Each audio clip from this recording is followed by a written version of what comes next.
पत्नी पहले अपने प्रेमी के साथ मिलकर पति की हत्या करती है, फिर पति के शव को घर में ही दफना देती है और फिर किसी को भनक न लगे उसके लिए ऐसा दिमाग लगाती है जिसे सुनकर पुलिस के भी होश उड़ गए।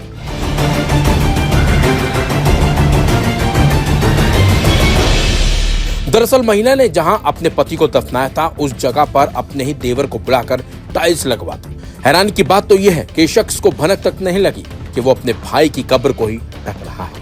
लेकिन कहते हैं अपराधी कितना भी शातिर क्यों ना हो, लेकिन वो कानून के शिकंजे में आ ही जाता है। ऐसा ही कुछ इस महिला और इसके प्रेमी के साथ भी हुआ और वो अपने ही जाल में खुद ही फंस गए और पहुंच गए सलाखों के पीछे। जी हाँ, क्राइम कथा में आज हम दिखाएंगे आपको नाला सुपारा केस में अब तक क्या क्या कुछ हुआ है।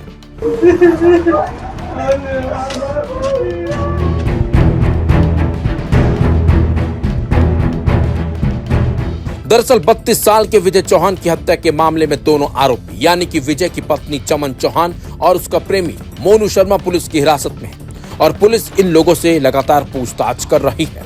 लेकिन ये दोनों अलग अलग बयान देकर पुलिस को उलझाने की पूरी कोशिश कर रहे हैं और तो और ये दोनों एक दूसरे का ही बचाव करते हुए दिख रहे हैं। महिला का दावा है कि उसने अपने पति को जहर दिया था, जबकि मोनू का कहना है कि उसने गला घोंटकर उसकी हत्या की थी। हालांकि पुलिस को शक है कि दोनों मनगढ़ंत कहानियां गढ़ रहे हैं और सच्चाई छिपा रहे हैं। चमन चौहान ने पिलहार पुलिस को बताया कि उसकी और विजय की शादी को 10 साल हो गए और उनका एक 7 साल का बेटा है। उनकी शादी में तनाव था और वो अक्सर झगड़ते रहते थे। World-class faculty, cutting-edge labs and immersive learning. A vibrant campus life beyond the classroom. SGT University, nurturing future leaders. जनवरी में उसे अपने पड़ोसी मोनू शर्मा से प्यार हो गया। विजय सुबह 7 बजे काम पर निकल जाता था और रात 9 बजे लौटता था, जबकि चमन और मोनू चोरी छिपे मिलते थे। उसने बताया कि उसके पति और उसके परिवार को उनके प्रेम प्रसंग का पता चल गया था। विजय को उसके फोन पर चैट और तस्वीरें मिल गई थी, जिसके चलते उसने कथित तौर पर उसकी हत्या की योजना बनाई थी। चमन ने दावा किया है कि उसने अपने पति के खाने में जहर मिलाकर उसकी हत्या कर दी। उसकी मौत के बाद उसने बताया कि उसने पानी की टंकी बनाने के बहाने एक मजदूर को जमीन खोदने के लिए बुलाया था। बाद में उसने शव को दफना दिया और अपने देवर की मदद से टाइलें लगवा दी।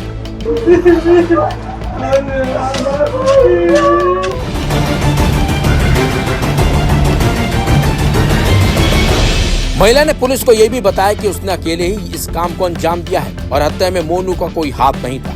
चमन ने पुलिस से मोनू को रिहा करने की गुहार लगाई है और कहा कि वह उससे बहुत प्यार करती है, जबकि मोनू शर्मा ने दावा किया है कि उसने एक झगड़े के दौरान विजय चौहान का गला घोंटकर उसकी हत्या कर दी। उसके मुताबिक वह विजय के घर गया था जब चमन सब्जी खरीदने बाजार गई थी और दोनों के बीच इस दौरान बहस बढ़ गई और मोनू ने दावा किया है कि उसने गुस्से में विजय का गला घोंट दिया।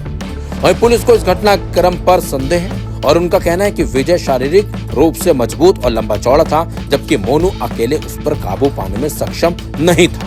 मोनू ने यह भी पुलिस को बताया कि उसने अकेले ही इस वारदात को अंजाम दिया है और चमन को अब रिहा कर दीजिए, ये दावा करते हुए कि चमन का इसमें कोई हाथ नहीं।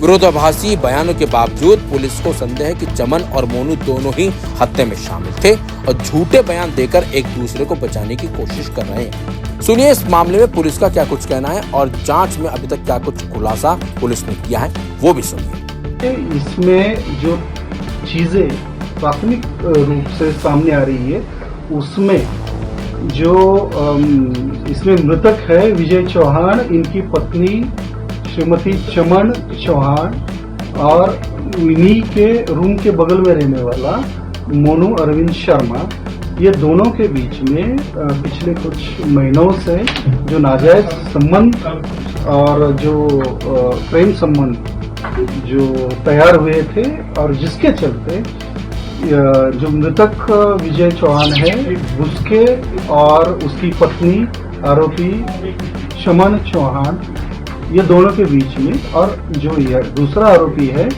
मोनू शर्मा, इसके माता पिता और मोनू शर्मा खुद, इनके साथ में काफी बार अनबन झगड़ा इस तरीके से काफी दिन से चल रहा था और इसी के चलते इन दोनों के जो चक्कर चल रहा था इसमें इसकी बाधा ना रहे या फिर इसको हटाया जाए, इसके चलते आरोपियों ने जो मृतक है उसकी हत्या कर उसका जो शव है वो शव अपने ही घर में गड्ढा खोदकर उसमें दफन करते हैं। किस हथियार का उपयोग किया गया था या किस पद्धति से? जी देखिए, हथियार और इसके बारे में जो है वो जब पोस्टमार्टम रिपोर्ट मिलेगा और उसके बाद में बाकी और इन्वेस्टिगेशन करने के बाद एक्चुअली में किस तरीके से और किस इससे हथियार से या और दूसरे किस तरीके से इसकी हत्या हुई है इसके बारे में और स्पष्ट रूप से जानकारी। जी, हत्या में दोनों के सहभाग की प्राथमिक रूप से पुष्टि हुई है और दोनों ही आरोपियों के बारे में और जो भी घटनाक्रम हुआ है उसके बारे में आगे और डिटेल में इन्वेस्टिगेशन जो है सर्विस का क्या रोल है?